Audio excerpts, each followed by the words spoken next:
हमारे बहादुर पुलिस जवानों के परिश्रम के कारण इस पर नकेल कसने में सफलता मिली है। मगर हमारी चुनौतियां खत्म नहीं हुई है। Organise crime, cyber crime, interstate और international financial crime, interstate gangs, ये ढेर सारी नई चुनौतियां आज हमारे सामने है।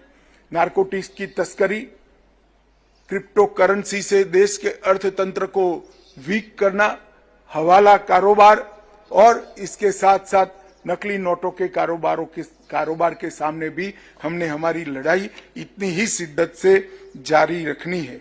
आज मुझे विश्वास है कि आप सब यहां से जाकर इस लड़ाई को और मजबूत करेंगे, नेतृत्व प्रदान करेंगे और नई दिशा भी देंगे। मैं आज आपको बताना चाहता हूं कि आप जब सेवा में आपका प्रथम पैर रखेंगे यहां से निकलकर, तब देश एक नए युग की ओर जाने की शुरुआत कर चुका है। अंग्रेजों के समय से 1850 के आसपास बने हुए तीनों कानून जो हमारी क्रिमिनल जस्टिस सिस्टम का चालक बल है, सीआरपीसी, आईपीसी और एविडेंस एक्ट, ये तीनों कानूनों में आमूलचूर परिवर्तन कर सरकार ने 3 नए कानून देश की संसद के सामने रखे हैं। अभी गृह विभाग की संसदीय समिति इसका अध्ययन कर रही है। कुछ ही समय में ये कानून पारित हो जाएंगे और ये कानून के आधार पर हमारी नई क्रिमिनल जस्टिस सिस्टम की शुरुआत होगी। मित्रों, जब आप जिम्मेदारी संभालने जा रहे हो, ये युग परिवर्तन का दौर, अंग्रेजों के समय में बने हुए कानून के युग को समाप्त कर भारत नए विश्वास, नई आशा, नए उमंग के साथ नए युग में पैर रख रहा है। पुराने कानूनों का उद्देश्य शासन को सुरक्षित रखना था, नए कानूनों का उद्देश्य जनता के अधिकारों को सुरक्षित रखना और जनता के अधिकारों को जनता तक पहुंचने में रोकने वाली सभी ताकतों को परास्त करना है। ये मूलभूत अंतर के साथ ये तीनों कानून जब आप प्रशिक्षु से अधिकारी बनकर जाएंगे तब आपके हाथ में होंगे। आपको क्रिमिनल जस्टिस सिस्टम के युग परिवर्तन के दौर में नेतृत्व करने का मौका मिला है। मैं मानता हूं आप सबसे भाग्यशाली बैच है जो नए कानूनों के साथ देश की आंतरिक सुरक्षा को संभालने की शुरुआत करेंगे। आप इन कानूनों के क्रियान्वयन में सबसे पहली पंक्ति में शामिल होंगे, क्योंकि कुछ ही समय में आपका पोस्टिंग डिस्ट्रिक्ट के अफसर रूप में होगा। तो जमीनी स्तर पर इसके इम्प्लीमेंटेशन में आपकी सबसे पहली जिम्मेदारी होगी। आपकी जिम्मेदारी है इन कानूनों को लेटर एंड स्पिरिट में लागू करना। इन कानूनों की स्पिरिट को ढंग से समझकर जनता को उससे सुरक्षित भी करना है और उससे उनके अधिकारों की रक्षा भी करना है।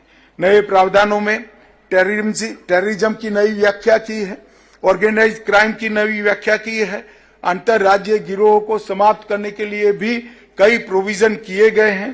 टेक्नोलॉजी के प्रावधानों को कानूनी जामा पहनाकर आपको सशक्त किया है। पूरी जांच प्रक्रिया को डिजिटाइज किया गया है। इन्वेस्टिगेशन चार्जशीट की टाइमलाइन को फॉलो करना, फॉरेंसिक प्रावधान हेतु उचित व्यवस्था भी करी है और दोष सिद्धि के प्रमाण को बढ़ाने के लिए समयबद्ध योजना भी इस कानूनों में अग्रसर है। जुडिशरी की व्यवस्था में भी ढेर सारे बदलाव इसमें किए गए हैं। तो संक्रमण के इस काल में आप सभी को बड़ी जिम्मेदारी निभानी है और आगे बढ़ना है। मेरे सुझाव है, आप सभी को एक सुझाव है कि रिएक्टिंग और रिस्पॉन्सिंग पुलिसिंग से आगे बढ़कर प्रिवेंटिव, प्रिडिक्टिव और प्रोएक्टिव पुलिसिंग की तरफ हम सब आगे बढ़ें और बदलते परिवेश में अपने आप को हम समय के साथ पुलिस की व्यवस्था को बदलने के लिए भी हम आगे बढ़े। श्री गर्ग ने अपने भाषण में संवेदनशीलता पर बहुत महत्व दिया है। आप लोगों की संवेदनशीलता को जागरूक करने के लिए एक बीज बोया है, ऐसा उन्होंने अपने प्रवचन में बताया है। मित्रों, मैं आप सभी से बड़े हृदय से निवेदन करना चाहता हूं कि संवेदनशीलता ही है जो संविधान को मानवीय स्वरूप देती है। संविधान का पुस्तक हमें इस देश को मजबूत करने के में काम नहीं आ सकता। हमारे संविधान निर्माताओं ने संविधान की पुस्तक के अंदर जो स्पिरिट रखा है, वो स्पिरिट को संवेदनशीलता के साथ समझकर इसको लागू करने की जिम्मेदारी हमारी है। अतः मेरा आप सभी से निवेदन है कि हमारी संवेदनशीलता देश से गरीब व्यक्ति के लिए, देश से कमजोर व्यक्ति के लिए और देश के सभी कमजोर वर्गों के लिए हमेशा बरकरार रहे और उनके अधिकारों की रक्षा के लिए हम हमेशा के लिए प्रोएक्टिव रहें। आज मैं आप सभी को यह भी कहना चाहता हूं, आपकी ड्यूटी के समय के दौरान 25-30 साल के लंबे सर्विस के समय के दौरान प्रसिद्धि के कई बड़े मौके आएंगे, मगर प्रसिद्धि का मौका आपको प्रसिद्धि तो दे सकता है, परंतु आने वाले समय में आपके काम में दिक्कत भी कर सकता है।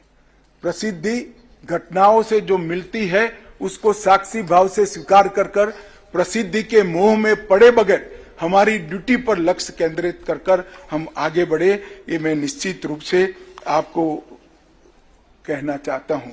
और जहां पर भी ड्यूटी करने का मौका मिले वहां की स्थानीय भाषा, स्थानीय परंपराएं और स्थानीय इतिहास का सम्मान करते हुए हम लोगों के साथ हमारी संवेदनशीलता को बनाए रखें और बुकीज अप्रोच से ऊपर उठकर कानून के स्पिरिट को समझकर हम आगे बढ़े।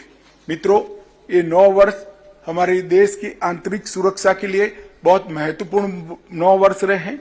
हमारे 3 हॉटस्पॉट माने जाने वाले क्षेत्र, पूर्वोत्तर भारत, वामपंथी उग्रवादी क्षेत्र और जम्मू कश्मीर, ये तीनों क्षेत्रों में हमने कानून और व्यवस्था की परिस्थिति को ठीक करने में बहुत बड़ी सफलता हासिल की है।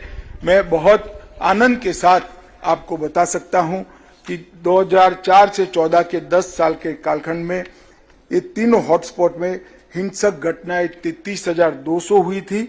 इसको कम कर 12,000 तक सीमित करने का आप सभी के, हमारे सभी पुलिस अफसरों के प्रयास से हमने सफलता प्राप्त की है। हिंसक घटनाओं में 63% की कमी और मृत्यु में 73% की कमी दर्ज कर हम आगे बढ़े हैं। टेररिज्म के खिलाफ प्रधानमंत्री जी के नेतृत्व में इस देश ने जीरो टॉलरेंस पॉलिसी को अपनाया है। अब जीरो टॉलरेंस पॉलिसी से आगे बढ़